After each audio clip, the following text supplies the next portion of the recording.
Ang kwentong ito ay hango sa totoong buhay. Karanasan ito ni Alfred. Taong 1950, Danau, Cebu.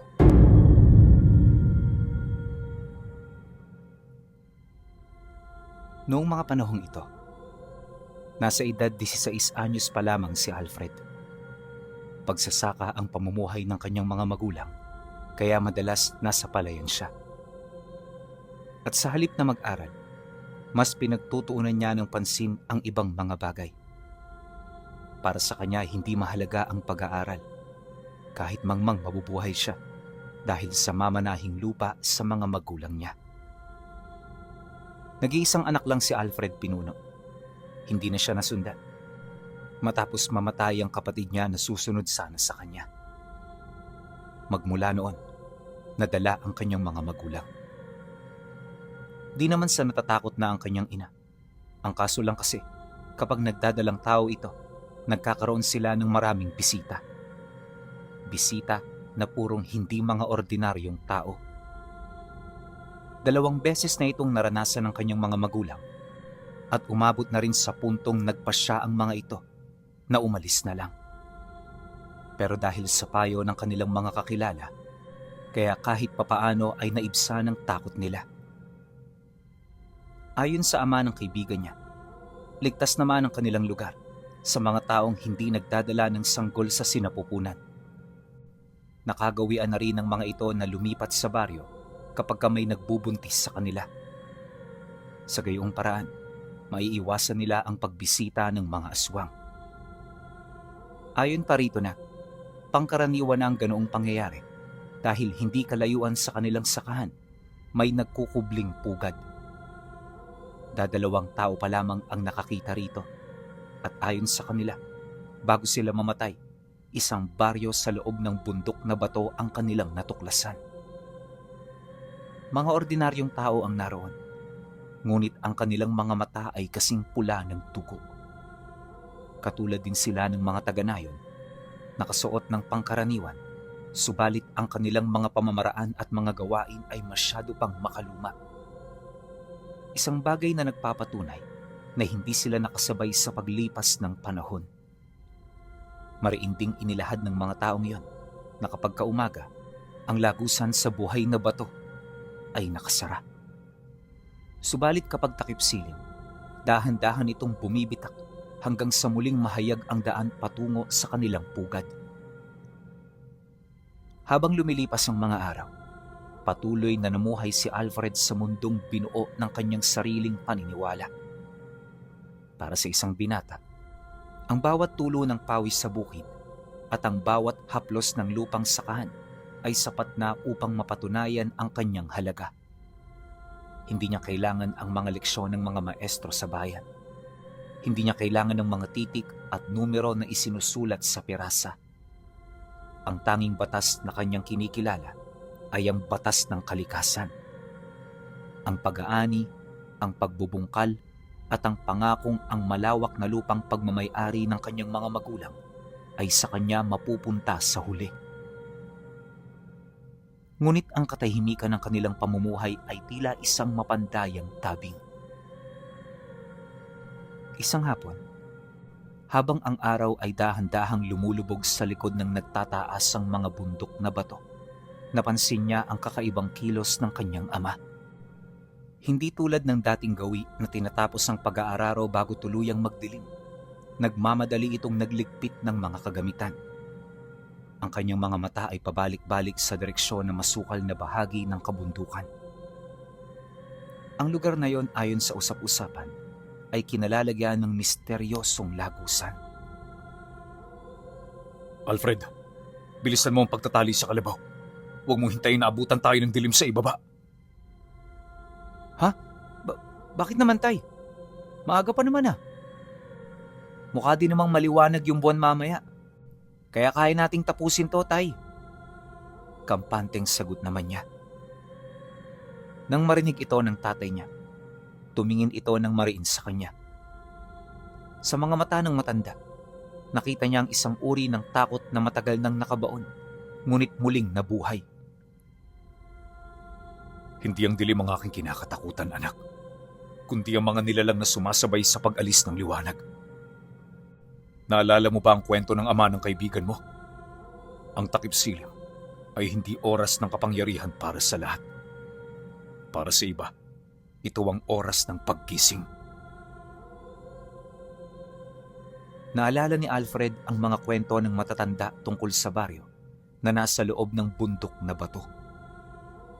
Ang mga taong may matang kasing pula ng dugo na ang pamamaraan ay sinauna at hindi na bago ng panahon. Habang sila ay naglalakad pabalik sa kanilang bahay, napansin niya na ang hangin ay naging kakaiba ang lamig. Ang ihip nito ay hindi nagmumula sa dagat, kundi tila nang gagaling sa kailaliman ng mga bitak ng bato sa bundok.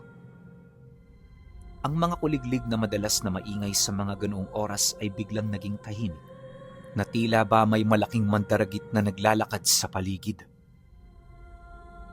Sa hindi kalayuan, sa may hangganan kung saan nagtatapos ang sakahan at nagsisimula ang masukal na gubat, may napansin siya. Isang figura ng tao ang nakatayo sa ilalim ng isang malaking puno. At ang taong iyon ay nakasuot ng tradisyonal na kamiseta di chino, katulad ng suot ng mga magsasaka noong unang panahon. Ngunit ang kanyang tindig ay tuwid na tuwid at walang kagalaw-galaw. "Ama, tingnan mo, may tao pa ron. Baka si Mang Tomas yan. Di pa siguro tapos ang kanilang trabaho." Wika niya sabay turo sa direksyon ng puno. Humarap ang kanyang ama sa lugar kung saan siya tumuturo. At sa isang sulyap, namutla ang matanda. Hinila niya ng marahas ang braso ni Alfred. Huwag kang titingin ng diretso. Maglakad ka ng mabilis at huwag kang lilingon. Ngunit huli na ang lahat. Bago pa man maialis ni Alfred ang kanyang paningin, ang figura sa ilalim ng puno ay dahan-dahang humarap sa kanila. Sa natitirang liwanag ng papalubog na araw, nakita niya ang mukha nito. Ito ay mukha ng isang lalaki, ngunit ang pinakakakilakilabot ay ang kanyang mga mata. Walang puti sa mga ito. Ang buong bilog ng kanyang mata ay pulang-pula, parang sariwang dugo na bagong daloy mula sa isang sugat. Ang nilalang ay hindi gumagalaw, ngunit ang titig nito ay nakatusok kay Alfred na tila binabasa ang bawat takot sa kanyang puso. Ang takot na dati niyang itinuturing na katahang isip ay biglang naging totoo. Ang kanyang mga tuhod ay nanginig at ang malamig na pawis ay pumatak mula sa kanyang noo. Sa unang pagkakataon sa kanyang buhay, naramdaman niya ang presensya ng isang bagay na hindi sakop ng mundong ito. Nang makarating sila sa tahanan, agad na isinara ng kanyang ama ang lahat ng mga bintana at pinto. Naglagay siya ng mga harang na kahoy at nagsindi ng maraming kandila sa tapat ng altar. Ang ina ni Alfred na si Aling Marta, na noon ay nag-aasikaso ng hapunan, ay agad na napansin ang tensyon sa pagitan ng mag-ama. "O, Teodoro, anong nangyayari sa labas? Bakit ganyan ang iyong mukha?" tanong ng kanyang ina. Nakita namin sila, Marta. Isa sa kanila ay nakatayo sa may hangganan ng sakahan. Tinitingnan niya si Alfred. Sagot ng kanyang ama, habang nakaupo, hawak ang kanyang ulo. Napatakip ng bibig si Aling Marta at biglang naluha. Lumapit siya kay Alfred at niyakap niya ito ng mahigpit. "Diyos ko, ang aking nag-iisang anak. Sinasabi ko na sa iyo, Teodoro, dapat na tayong umalis sa lugar na to. Noong namatay ang kapatid ni Alfred sa sinapupunan ko, alam kong sila ang may gawa nun. Ang kanilang mga pagbisita, ang kanilang mga bulong sa gabi." Napaupo si Alfred sa gilid ng higaan. Ang kanyang isip ay naguguluhan. "Tay, Nay, ano ba talaga ang mga nilalang na yon? Bakit pula ang kanilang mga mata? At bakit sila interesado sa mga nagdadalang tao?" Humarap sa kanya ang kanyang ama na ang muka ay seryoso. Ang mga nilalang ngayon, anak, ay ang mga lumang mamamayan ng lupang ito bago pa man dumating ang mga Kastila o ang mga Amerikano. Sila ang mga aswang na hindi kailanman naging bahagi ng ating lipunan. Nakatira sila sa isang nakatagong baryo sa loob ng bundok na bato. Ang lagusan patungo sa kanilang pugad ay nagbubukas lamang tuwing takip silim.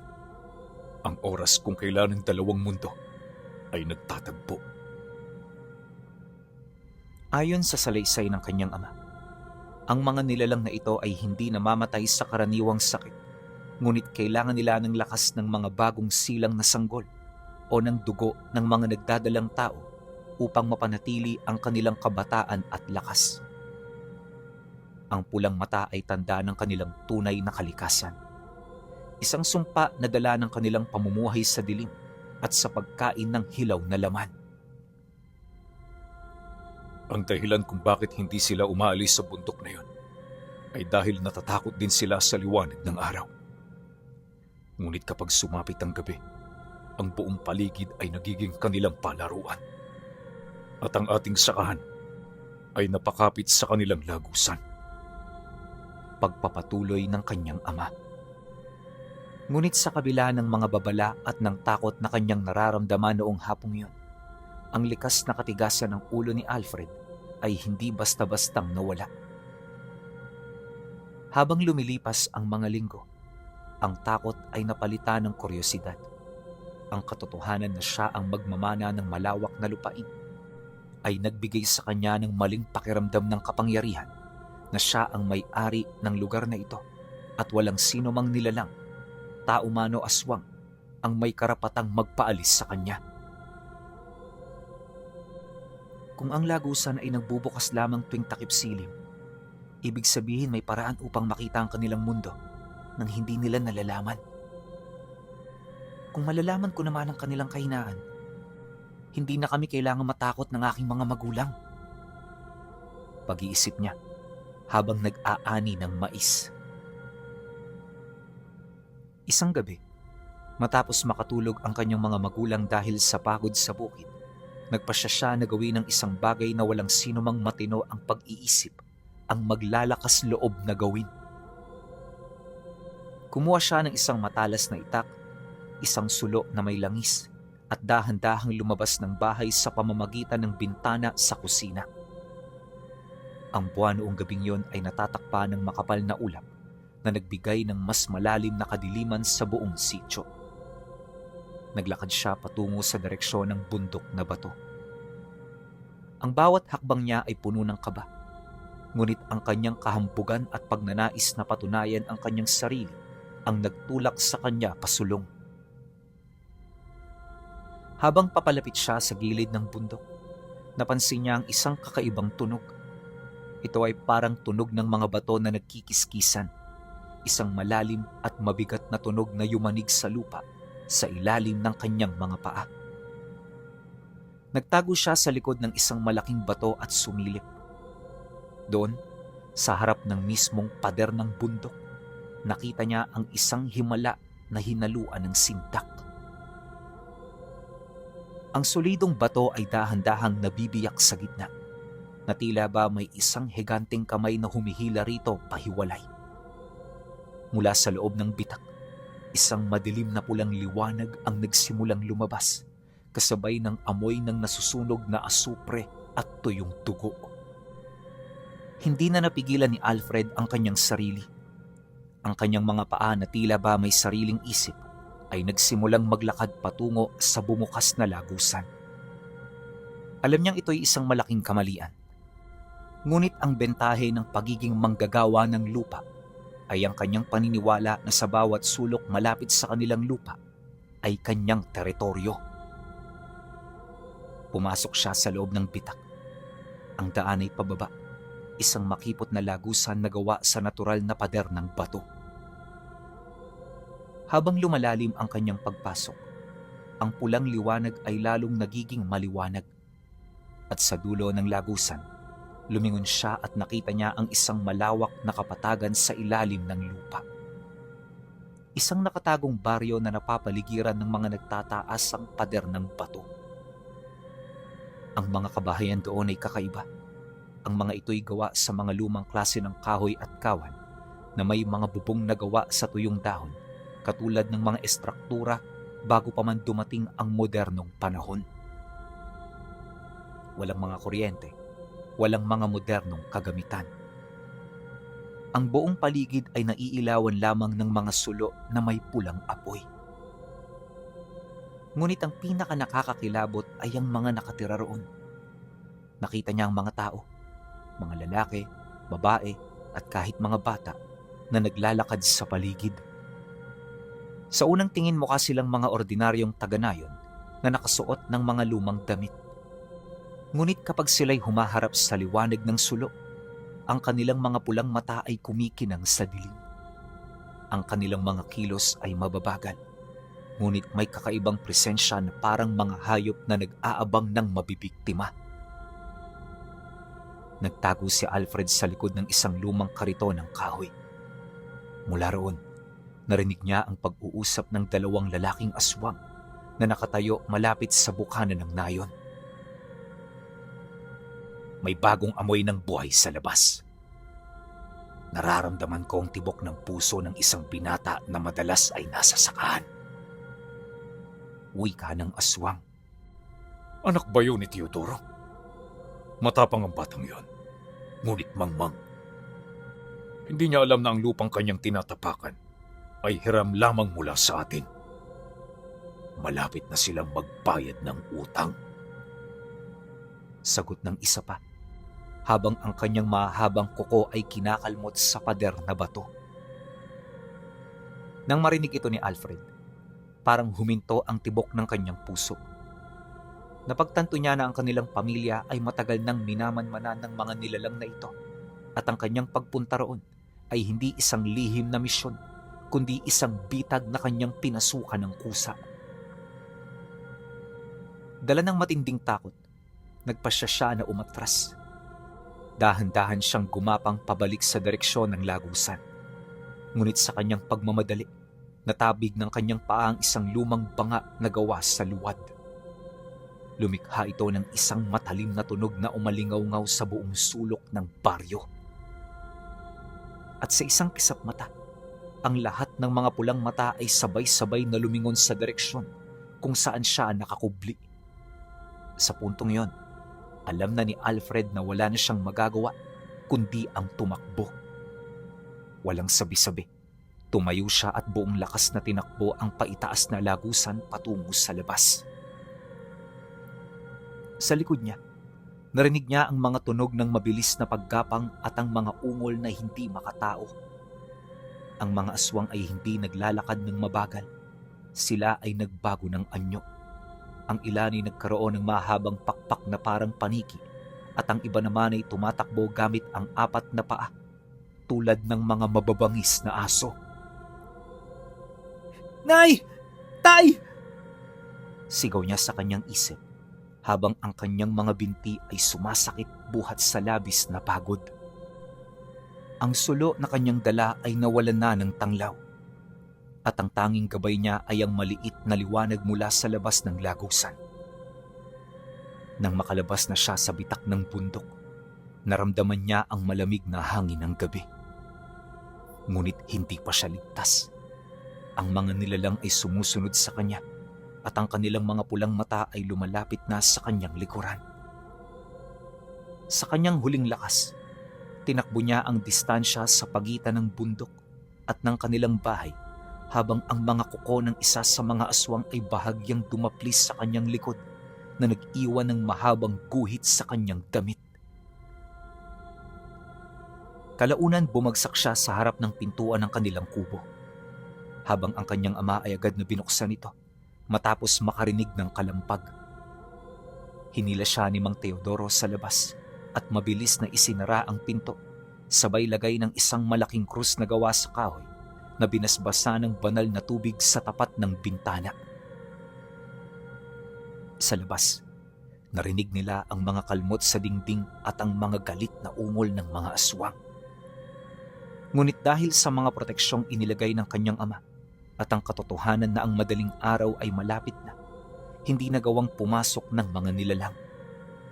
Unti-unting nawala ang mga tunog kasabay ng unang pagsikat ng araw. Si Alfred ay nakahiga sa sahig. Hinahabol ang kanyang hininga habang ang kanyang katawan ay puno ng galos at pasa. Lumapit ang kanyang mga magulang, kapwa umiiyak, ngunit nagpapasalamat na buhay ang kanilang anak. Tay, patawad. Maling-mali ako. Tama kayo. Hindi sapat ang maging may-ari ng lupa. Ang aking kamangmangan ang nagdala sa akin sa kapahamakan. Akala ko alam ko na ang lahat dahil lamang may mamanahin akong lupa. Hindi pala. Matapos niyang makapagsalita, hinawakan ng kanyang ama ang kanyang balikat.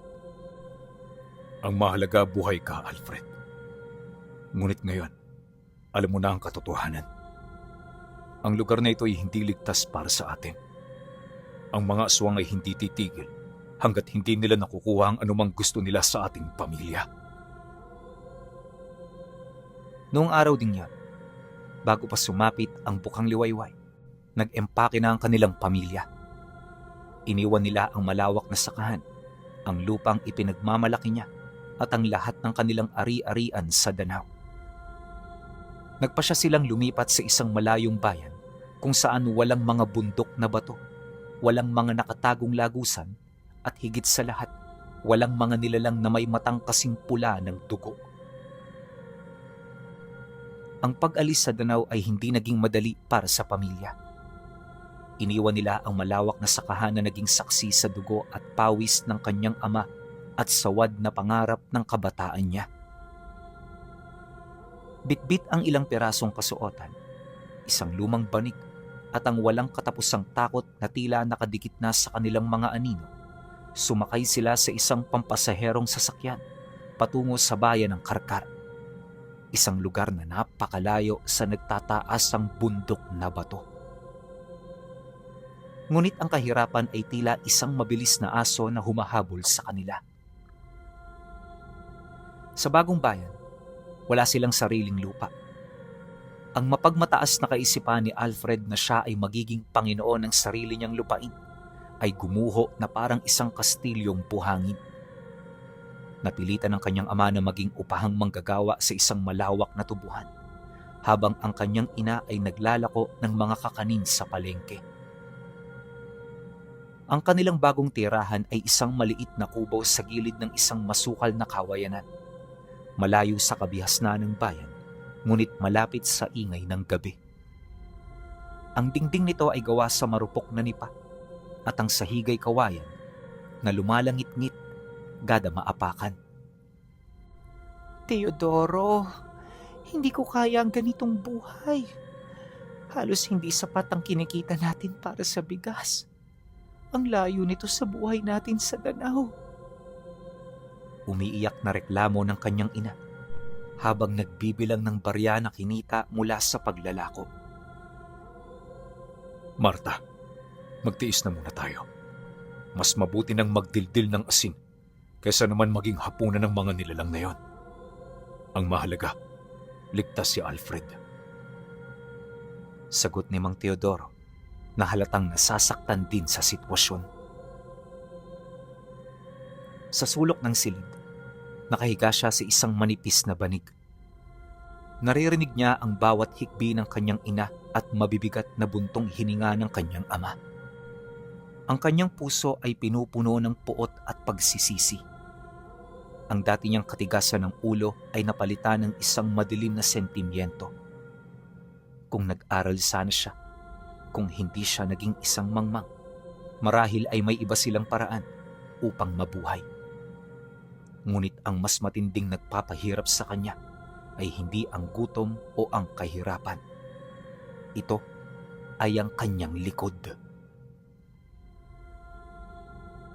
Mula noong gabing duguan siyang nakatakas mula sa lagusan ng bundok na bato, ang sugat na iniwan ng kuko ng aswang ay hindi kailanman gumaling. Sa halip na maghilom, ang tatlong mahahabang guhit sa kanyang likod ay naging kulay lila at tila may sariling buhay. Sa tuwing sumasapit ang takip silim, ang sugat ay nagsisimulang mangati at mag-init, isang pakiramdam na unti-unting gumagapang patungo sa kanyang gulugod. Matagal niya na yung iniinda at kailanmay hindi niya ito ibinulgar sa pamilya niya. Mahinang daing ni Alfred, pinipilit na wag lumikha ng ingay upang hindi mag-alala ang kanyang mga magulang. Ipinasok niya ang kanyang kamay sa loob ng kanyang damit upang kamutin ang likod. Ngunit sa pagdampi ng kanyang mga daliri, nakaramdam siya ng kakaibang bagay. Ang kanyang balat sa bahaging yon ay hindi na malambot. Ito ay naging matigas. Tila magaspang nakaliskis ng isang ahas na parang tuyong balat ng puno. At sa kaibuturan ng kanyang isip, nagsimula siyang makarinig ng isang bulong. Alfred, ang dugo ng lupa ay tumatawag. Bumalik ka sa iyong pugad. Nang marinig niya ito, bigla siyang napabalikwas mula sa pagkakaupo. Ang kanyang mga mata ay pinalaki ng sindak. Ang bulong ay hindi galing sa labas ng kubo. Ito ay nagmumula sa loob mismo ng kanyang ulo, umaalingaw-ngaw na parang tinig ng dalawang lalaking aswang.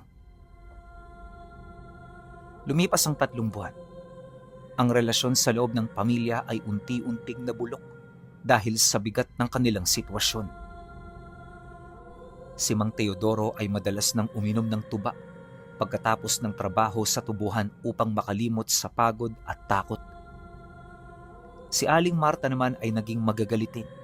Ang kanyang mga panalangin sa altar ay napalitan ng mga sumbat sa asawa. Kung hindi dahil sa kaduwagan mo, Teodoro, hindi tayo magkakaganito. Sabi ng mga kapitbahay natin doon, may mga anting-anting naman na pwedeng gamitin. Bakit kailangan tayong tumakbo't mamuhay na parang mga pulube? Sigaw ng kanyang ina isang hapon habang naghahanda ito ng hapunan.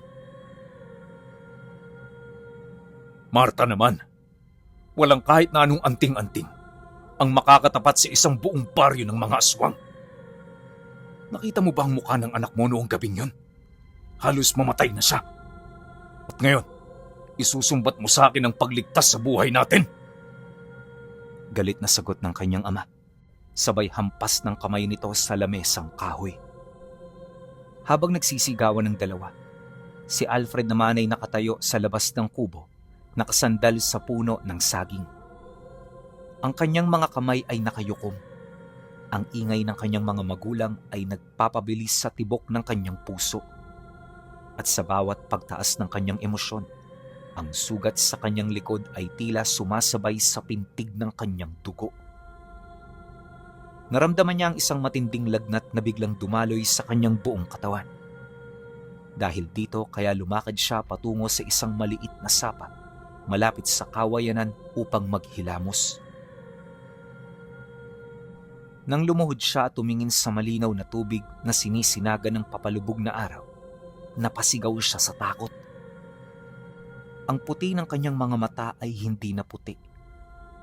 May mga maliliit na ugat na kulay pula ang nagsimulang magsangay-sangay mula sa gilid patungo sa kanyang balintataw. Ang kanyang paningin ay naging mas matalas. Nakikita niya ang bawat hibla ng pakpak ng isang lamok na lumilipad sa ibabaw ng tubig kahit madilim na. Hindi maaari. Bulong niya habang kinakamot ang kanyang leeg na ngayon ay nagsisimula na ring mangati. Maya-maya pa, may narinig siyang kaluskos sa kawayanan. Mabilis siyang lumingon. Sa normal na tao, ang kadiliman ng gabi sa ilalim ng mga kawayan ay posibleng mabasag.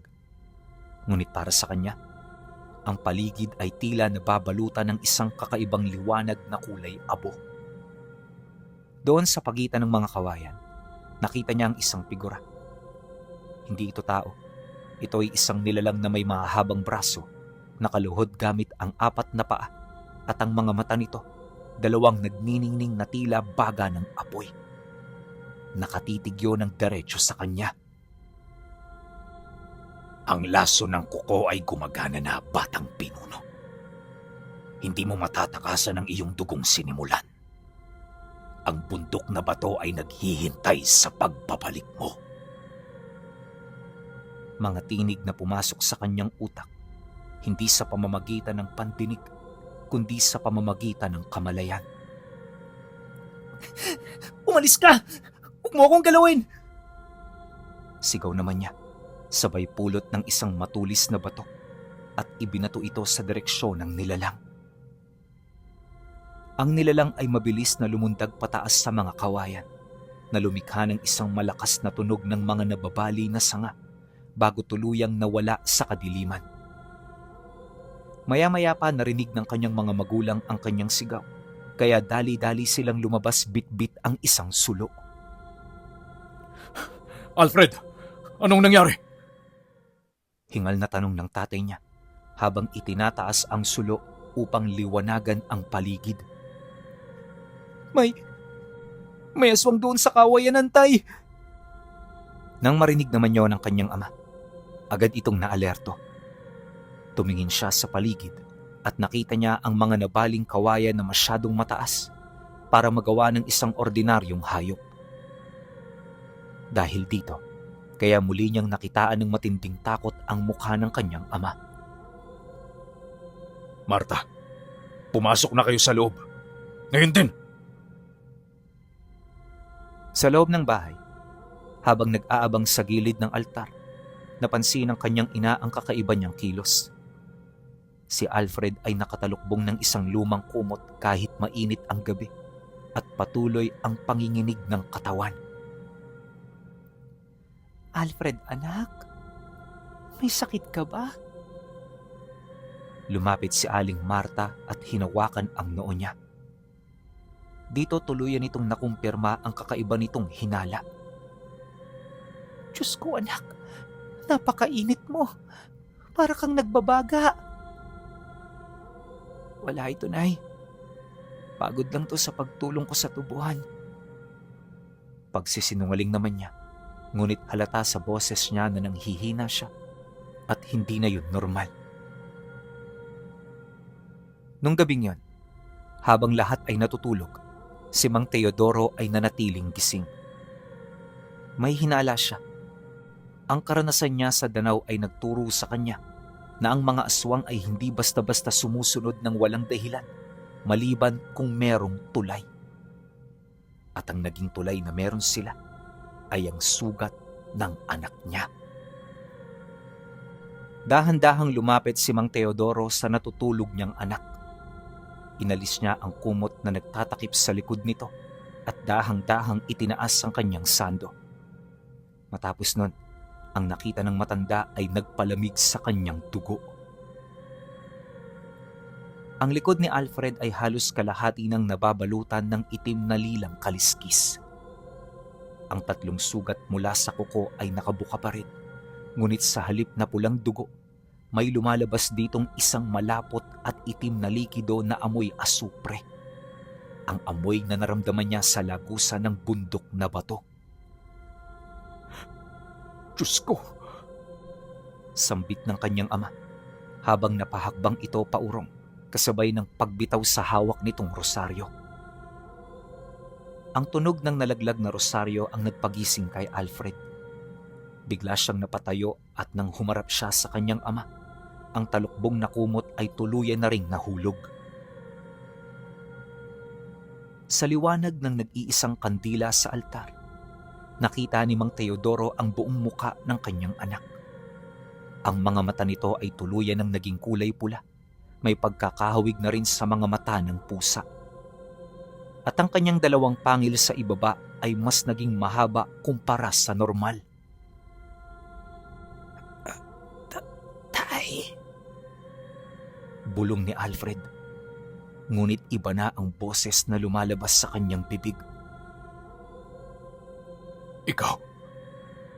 Ikaw ay nagiging kaisa na nila. Nangangatog ang buong katawan ni Mang Teodoro habang itinuturo ang kanyang sariling anak. Ang sumpa, ang laso ng aswang, ay nasa loob mo na.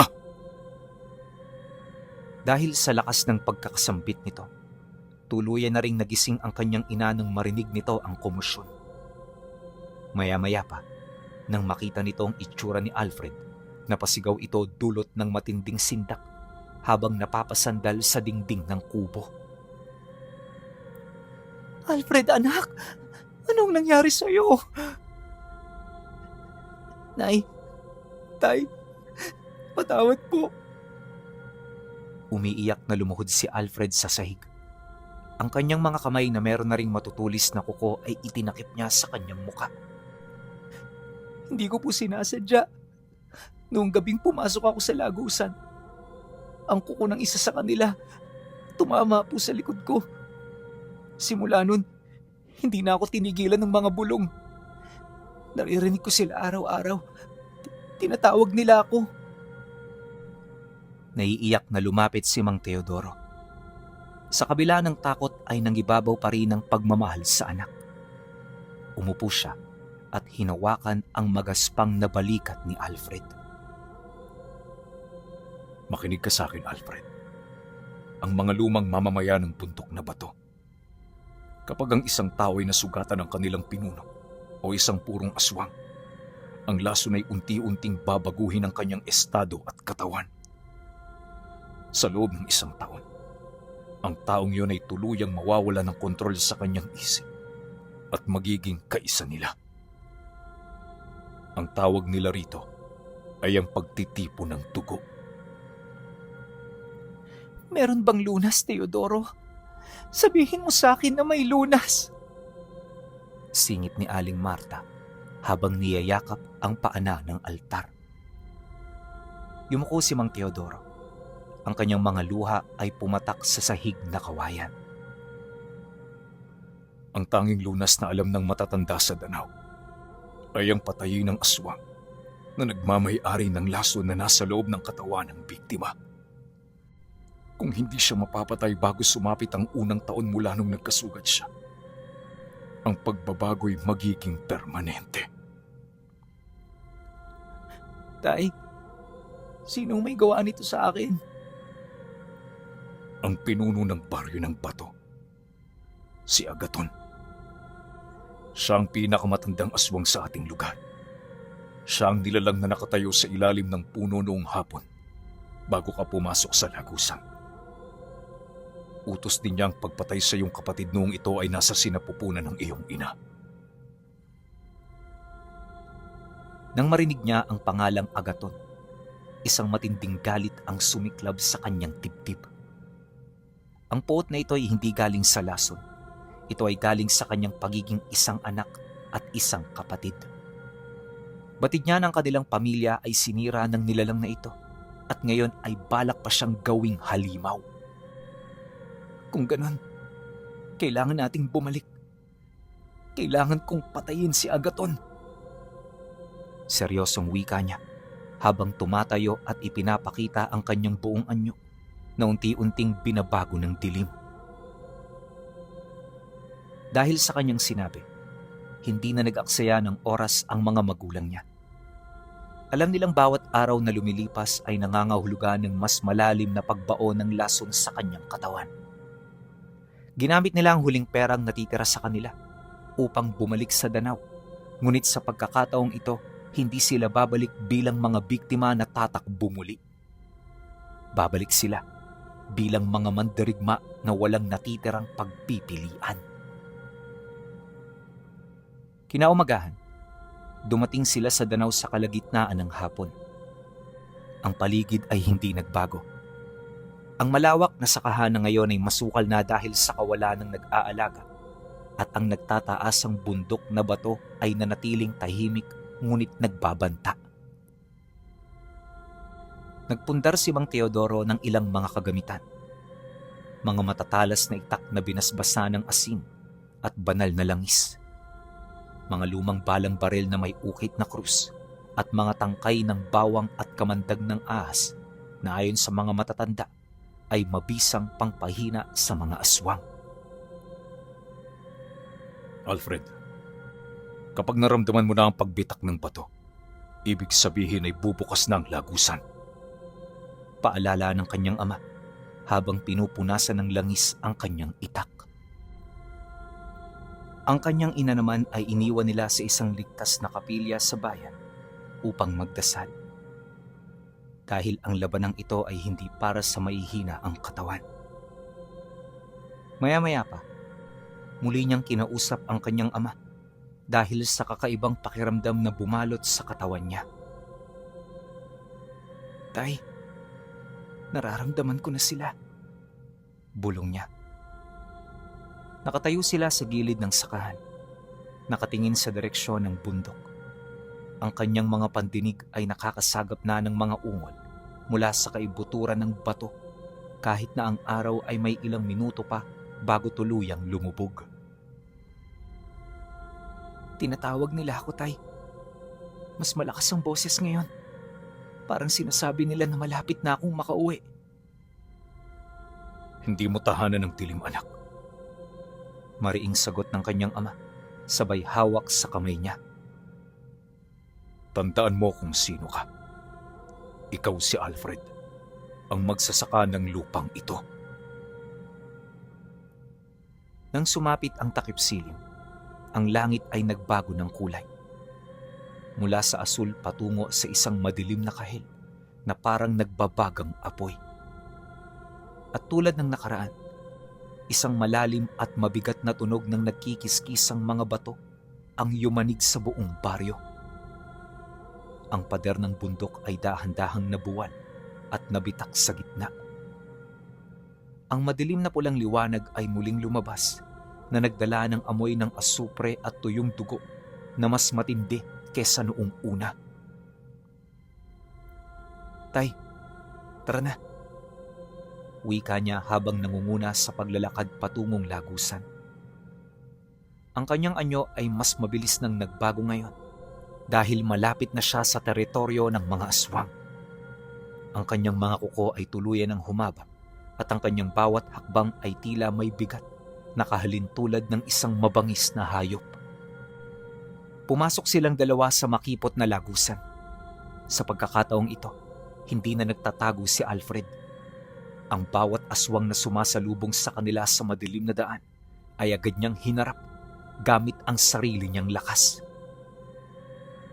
Maya-maya pa, may isang aswang na may anyong malaking aso ang lumundag patungo sa kanya. Ngunit gamit ang kanyang bagong lakas, nahuli niya ang leeg nito at buong lakas na ibinalibag sa pader na bato kung saan ito ay nawala ng malay matapos tagain ng kanyang ama sa ulo. Mabilis sila, anak! Huwag kang papayag na mapaligiran tayo! Sigaw ng kanyang ama habang iwinawasiwas ang sulo upang ilayo ang iba pang mga aswang na nagmamasid mula sa dilim. Nang makarating sila sa malawak na kapatagan sa ilalim ng lupa, ang buong pamayanan ay tila naghihintay sa kanila. Daan-daang nilalang na may matang pula ang nakatayo sa paligid ng mga lumang kabahayan. Walang nagsasalita, ngunit ang kanilang sama-samang presensya ay sapat na upang gumuho ang tapang ng sinumang ordinaryong tao. Sa gitna ng nayon, sa itaas ng isang mataas na plataporma na gawa sa mga bungo at kalansay ng hayop at tao, nakatayo ang isang lalaki. Nakasuot pa rin ito ng tradisyonal na kamiseta de chino, ngunit ang kanyang muka ay mas matanda pa sa 100 taon. Ang kanyang buong mata ay pulang-pula, walang puti, at may hawak siyang isang baston na gawa sa gulugod ng isang malaking nilalang. Siya ay si Agaton. Teodoro! Ang boses ni Agaton ay umalingaw-ngaw sa buong kuweba, parang tunog ng mga matatandang nagsama-sama. Ibalik mo sa amin ang aming anak! Ang dugo na aking itinanim sa kanya ay lumago na. Hindi mo siya anak. Nandito kami upang tapusin ang sumpa at bawiin ang buhay ng aming pamilya. Sigaw ng kanyang ama habang nakaturo sa nilalang ang itak na hawak nito. Nagsimulang tumawa ang nilalang. Isang nakakairitang tunog na sinabayan ng mga ungol ng lahat ng aswang sa baryo. Masyado ka ng huli, Teodoro. Ang lason sa loob ng anak mo'y hindi na lang lason. Ito na ang kanyang buhay. Kung papatayin mo ko, mamamatay din siya dahil ang aking dugong nagpapanatili sa kanyang puso na tumitibok ngayon. Dahil sa sinabi nito, kaagad na napalingon ang ama niya sa kanya. Anak, totoo bang mga sinasabi niya? Dito naramdaman niya ang tibok ng kanyang puso. Ang bawat pintig nito ay may kasamang matinding sakit. At alam niya sa loob ng kanyang sarili na ang buhay niya ay nakatali nga sa pinuno ng mga aswang. Ngunit ang katigasan ng kanyang ulo, ang parehong katangian na nagdala sa kanya sa kapahamakan, ang siya ring nagbigay sa kanya ng parehong lakas ng loob. Kahit na mamatay ako, Tay, wika niya, habang pumapatak ang dugo sa kanyang muka na galing sa kanyang mata. Mas mabuti nang mamatay bilang tao kaysa mabuhay bilang isang halimaw sa ilalim ng lupa. Patayin natin siya, Tay! Dahil sa kanyang sinabi, dito na nagbaba ng hudyat ang pinuno ng mga aswang. Nang marinig ito ng mga nilalang, ang lahat ng aswang sa baryo ay sabay-sabay na sumugod sa kanila. Ang paligid ay naging isang impyerno ng sigawan, ungulan at talsik ng dugo. Dito hindi na nag-alangan ang kanyang ama na bunutin ng isang lumang baril na pinakatago-tago nito. Ang bawat balang may ukit ng krus ay nagpapasabog sa katawan ng mga aswang, ngunit masyado itong marami. Isang aswang na may mahabang pakpak ang dumagit sa kanyang ama mula sa likod na naging dahilan upang mabitawan nito ang baril. Pagsilay naman niya sa pangyayari, dali-dali siyang lumundag patungo sa aswang na may pakpak.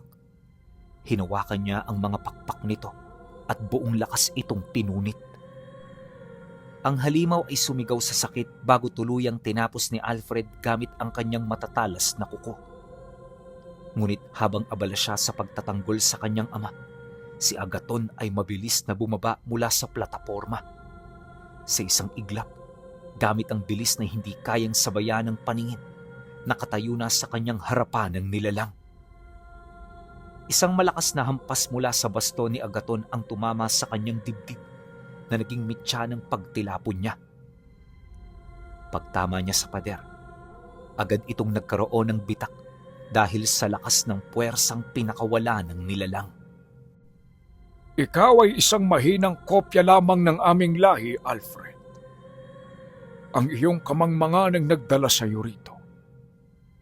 Kung nag-aral ka sana, kung nalaman mo ang kasaysayan ng mundong ito, malalaman mo na ang mga katulad namin ay hindi napapatay ng simpleng galit. Itinaas ni Agaton ang kanyang kamay upang isaksak ang kanyang mga kuko sa leeg ng binata. Ngunit bago pa man niya ito magawa, isang matalim na tunog ang umalingaw-ngaw. Ang itak ni Mang Teodoro ay bumao ng malalim sa binti ni Agaton mula sa likod. Ang itak na may banal na langis at asin ay nagsimulang magbaga sa loob ng laman ng pinuno na nagdulot sa kanya ng matinding sakit at pagkasunog ng kanyang laman. Salot na matanda! Sigaw ni Agaton. Sabay pakawala ng isang malakas na sipa na siyang nagpatalsik sa matanda kung saan ito ay nawala ng malay at dugo ang bumagsak. Ang makita ang kanyang ama na walang malay ay tila patay na nagpasabog sa huling harang ng pagiging tao sa loob niya. Ngunit sa halip na mawala ng isip dulot ng lason, ginamit niya ang kanyang buong pagkatao upang manipulahin ang kapangyarihang nasa loob niya. Ang mga kaliskis sa kanyang likod ay nagsimulang magbaga ng kulay pulang apoy. Ang kanyang mga mata ay tuluyan ang nawala ng kulay itim. Naging dalawang purong liwanag ng nagbabagang dugo. Tumayo si Alfred. Ang lupa sa ilalim ng kanyang mga paa ay nagbitak-bitak. Agaton! Sigaw niya. At sa isang kisap mata, bago pa man makabawi ang pinuno, ay nasa harap na niya ito. Hinawakan niya ang dalawang balikat ng nilalang. Ang init na lumalabas sa mga kamay ni Alfred ay nagsimulang magpakulo sa balat ng pinuno ng mga aswang. Paano mo nagagawa ito? Ang lason ko dapat ang nagmamay-ari sa'yo. Ang sabi mo, ang lupang ito'y hiram lang namin. Ngunit nakalimutan mo. Ako ang magsasaka na nagbungkal ng lupang ito. Ang dugo ko't pamilya ko nagbigay buhay rito. At ngayon, babawiin ko ang lahat. Buong lakas niyang isinaksak ang kanang kamay niya ng diretso sa dibdib ng pinuno. Naabot ng kanyang mga kuko ang puso, dahilan ng mabilisan nitong panghihina. Tapos na ang paghahari mo, at ang kamatayan mo ang magbibigay ng panibagong pag-asa sa baryong ito. Isang matinding sigaw ang dumaloy mula sa bibig ni Agaton. Isang sigaw na hindi lamang isang nilalang, kundi ng buong kasaysayan ng baryo ng mga aswang. Ang kanyang katawan ay nagsimulang maging abo, unti-unting natutunaw mula sa paa patungo sa ulo, hanggang sa wala nang natira kundi ang kanyang tradisyonal na damit na nahulog sa sahig. Subalit bago pa man tuluyang lamunin ng lupa ang kanyang kaluluwa, sa kasagsagan ng panghihina ni Alfred, ginamit niya ang huli niyang abilidad upang ikulong sa kanyang mga kuko ang kaluluwa at wisyo ng pinuno upang mapanatili itong buhay kahit wala na itong sariling katawan. Pagkatapos ng pangyayaring yan, kaagad na nandilim ang kanyang paningin. Wala na siyang ideya sa mga nangyari at sa pagmulat niya, nadatnan niya ang kanyang sarili sa loob ng isang lumang bahay. Nakapaligid sa kanya ang mga taong may mapupulang mata, tila bang ito ang umaalalay sa kanya habang siya ay walang malay. Gulong-guluman, sinikap niyang maging kalmado. Pag-upo niya sa higaan, nakita niya ang isang matandang lalaki na biglang lumapit. Pinuno, kumusta ho ang lagay ninyo? Dahil sa tanong nito, napagtanto niya na nasa loob pa siya ng baryo. Lumakas din ang kanyang kutob na dahil sa ganoong pakikitungo ng mga nilalang, hindi malabong siya ang tinaguriang bago nitong pinuno. Bagaman gulat na gulat, minarapat niya na wag na munang pag-usapan ng tungkol dito. Mas pinili niyang alamin ang kalagayan ng kanyang ama bago ang mga katanungang sumasagi sa isipan niya. Pagkarinig ng mga taga-baryo sa kanyang sinabi, kaagad naman itong dinala ang kanyang ama na sa mga oras na yun ay wala pang malay. Ipinaliwanag ng matandang lalaki sa kanya ang lahat at ito na rin mismong humingi ng tawad. Hindi namin naisalba ang buhay ng iyong ama. Patawad, Pinuno. Ginawa namin ang lahat, ngunit hindi ito kinaya ng kanyang katawan. Nang marinig niya ang sinabi nito, parang gumuho ang kanyang mundo. Di siya nakapagsalita at ang tanging nasa isip lang niya ay kung ano ang gagawin ng kanyang ina sa sandali na malaman ito. Teka lang, ilang araw na akong nandirito? Direktang tanong niya sa matanda kahit para nang guguho ang kanyang dibdib. 2 linggo na ho kayong nagpapahinga. Ang labi ng inyong ama ay maganda ang pagkakapreserba, kaya makakaasa kayo na hindi siya basta-bastang mabubulok. Pwede niyo ho siyang dalhin sa inyo upang ipakita ho sa inyong ina. Ngunit nang marinig niya ang sinabi nito, biglang namula ang kanyang mga mata. Pag-usli ng kanyang pangil at matatalas na kuko, bigla niyang inambahan ng matanda kasabay ng pagsagot niya rito ng, "Ito na ang huling paalala ko sa iyo. Kapag tungkol sa pamilya ko, mag-iingat ka sa mga sasabihin mo." Matapos nun, kinuha niya ang kanyang ama at umuwi. Matapos mailibing si Mang Teodoro, ang katahimikan sa bagong tahanan ay hindi naging tanda ng kapayapaan, kundi isang nagbabantang bagyo. Ang iyak ng kanyang ina ay unti-unting napalitan ng nakakabinging katahimikan. Sinubukan itong mabuhay na wala ang kanilang padre de pamilya, ngunit masyado itong mahirap. Wala ring ideya ang kanyang ina na ang anak na gabi-gabi niyang kasama sa loob ng bahay ay hindi na ang binatang nangangarap lang sa malawak na lupain. Si Alfred ay 2 tao na sa iisang katawan. Ang nagdadalamhating anak at ang nag-iisang Panginoon ng mga aswang sa bundok na bato. Ang kaluluwa ni Agaton na kanyang ikinulong sa sarili niyang mga kuko ay patuloy na bumubulong, nagbibigay sa kanya ng kaalaman tungkol sa sinaunang lakas at mga lihim ng dilim. Dahil sa takot na baka madamay ang kanyang ina, nagpasya siya na mamuhay sa 2 magkaibang mundo. Sa umaga siya ay isang tahimik na magsasaka sa tubuhan. Ngunit pagpatak ng takip-silim, ang kanyang kamalayan ay lumilipad patungo sa baryo na nasa labas ng bundok upang gabayan ang kanyang mga nasasakupan. Siya nga pala pinuno. Sa mga panahong ito, bumalik na sila ng Karkar. Doon sa iniwan nilang bahay, nagpasya silang tumira. Ginawa nila ito upang makalimot. Kahit alam nilang ligtas na roon sa lugar nila, hindi sila nanatili dahil araw-araw nagiging kalbaryo ito para sa kanyang ina. Ngunit ang biglaang paglipat ng lakas at pag-usbong ng isang bagong pinuno ay lumikha ng mga kadena ng kaganapan sa espiritual na mundo. Ang kakaibang enerhiyang umahon mula sa kanyang katawan ay hindi nakatakas sa pakiramdam ng mga antingero. Isang gabi, habang naglalakad pa uwi mula sa tubuhan, hinarang siya ng 5 lalaki sa gitna ng madilim na kawayanan. Ang bawat isa sa kanila ay may nakasabit na panyo na may mga nakasulat na Lating orasyon at may dalang mga itak na kumikinang sa ilalim ng liwanag ng buwan. Huminto ka muna, batang pinuno. Akala mo ba maitatago mo ang amoy ng asupre at lila mong kaliskis? Natunugan namin ang pagkamatay ni Agaton. Akala namin malaya na ang kanyang lugar. Ngunit may pumalit palang mas masahol.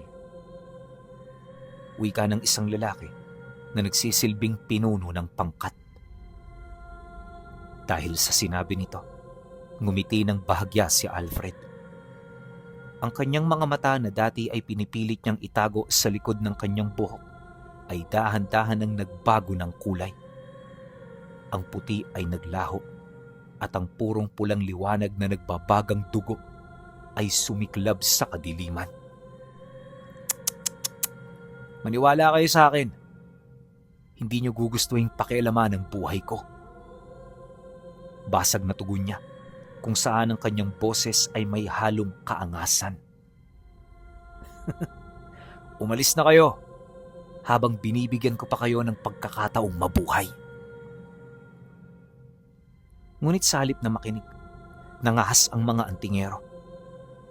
Sa pagnanais na makuha ang kanyang katanyagan bilang pinakamalakas na aswang, sabay-sabay silang sumugod. Itinaas ng matanda ang kanyang medalyon at sumigaw ng isang matandang orasyon na nagpapalabas ng tila mainit na liwanag upang bulagin at pasukuin ang mga espiritu ng dilim. Sa isang ordinaryong aswang, ang kapangyarihang iyon ay sapat na upang maging abo ang balat. Ngunit si Alfred ay hindi ordinaryo. Siya ang pinakamatapang at pinakamalakas na pinunong umusbong sa kasaysayan ng baryong nasa loob ng bundok dahil ang kanyang lakas ay hindi lamang hango sa sumpa kundi sa kanyang pagiging magsasaka, isang taong may malalim na koneksyon sa mismong lupa. Sa pagpapatuloy ng labanan, isang antingero ang nagtangkang itarak ang isang itak na binasbasa ng pilak sa dibdib ni Alfred. Ngunit bago pa man ito dumampi, nayupi ito na parang papel sa ilalim ng kanyang matatalas na kuko. At sa isang mabilis na pagkilos, ibinalibag niya ang lalaki patungo sa naglalakihang puno. Ang pinakawalan niyang lakas ay sapat na upang mabali ang mga sanga at mawala ng malay ang antingero. Matapos ang pangyayaring niya, Ang lila at itim na kaliskis sa kanyang likod ay nagsimulang magbaga. At ang hangin sa lugar na yon ay uminit at ang mga orasyon sa panyo ng mga antingero ay biglang nagbago ng kulay at nasunog. Tila ba ang mismong kapangyarihan niya ang lumalamon sa kapangyarihan at proteksyon ng mga ito. Sa isang iglap, nasaksihan ng mga antingero ang pagkasira ng kanilang mga anting-anting. Lahat din ng tanga nilang medalyon ay nagsimula ng mag-init hanggang sa kusa na nila itong bitawan. Dahil dito, kung kaya't napaluhod ang matandang antingero, habang si Alfred naman ay dahan-dahang lumalapit, na kung saan ang bawat hakbang ay nag-iiwan ng sunog na marka sa damuhan. Paglapit niya sa mga ito, iniangat niya ang mukha ng matandang antingero gamit ang kanyang mahahabang kuko, ngunit hindi niya ito tinuluyan. Sabihin mo sa lahat ng mga katulad mo, ang Danawat Karkar ay sa akin. Hindi kami kumakain ng mga taong walang sala. Ngunit kapag ang pamilya ko at ang baryo ko ay hinalungkat ninyo, sisiguraduhin kong ang lupang tinatapakan nyo ang mismong lalamon sa inyong mga kaluluwa. Matapos niya itong ilahad, kagad niyang binitawan ng matanda at sa isang kisap mata ay naglaho siya sa kadiliman.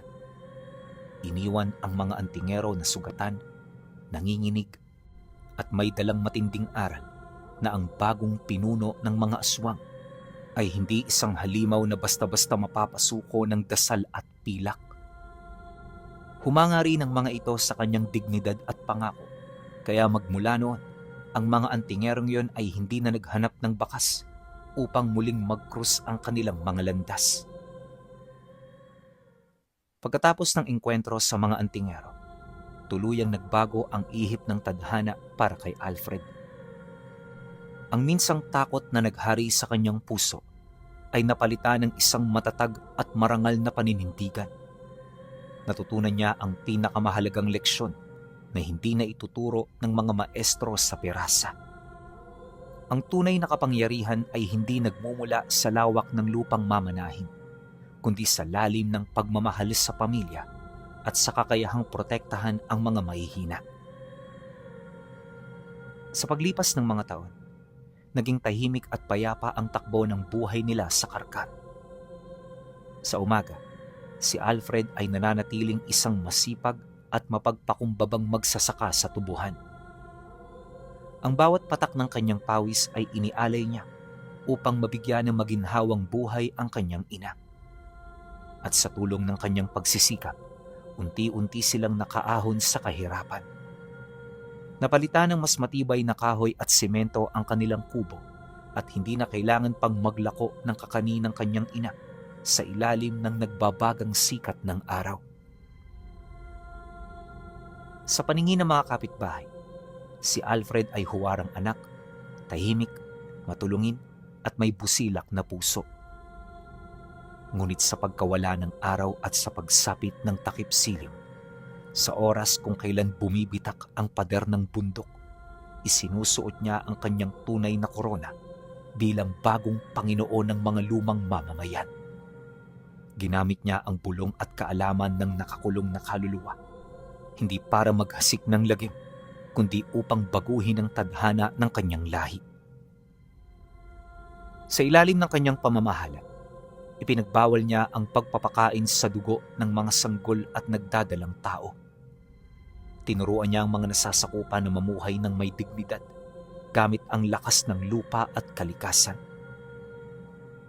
Ang baryo sa loob ng bundok na dating pugad ng takot ay naging isang banal na santuaryo ng mga sinaunang tradisyon na hindi nabahiran ng masamang gawi. Dumating ang araw na sumakabilang buhay na ang kanyang ina dahil sa katandaan. Pumanaw ito ng may ngiti sa labi, payapa ang isip, at walang kaalam-alam sa lihim na katauhan ng kanyang anak. Sa kanyang huling hininga, binalot siya ng pagmamahal ni Alfred. Nabigyang katuparan ng binata ang kanyang nag-iisang hiling, ang mapahaba ang buhay ng kanyang ina at mailayo ito sa anumang kalbaryo. Magpahanggang sa ngayon, pinuno, tanging iilang bibig ng mga matatanda na lamang ang nakakaalam tungkol sa pinakamalakas na pinuno ng mga lumang mamamayan sa bundok na bato.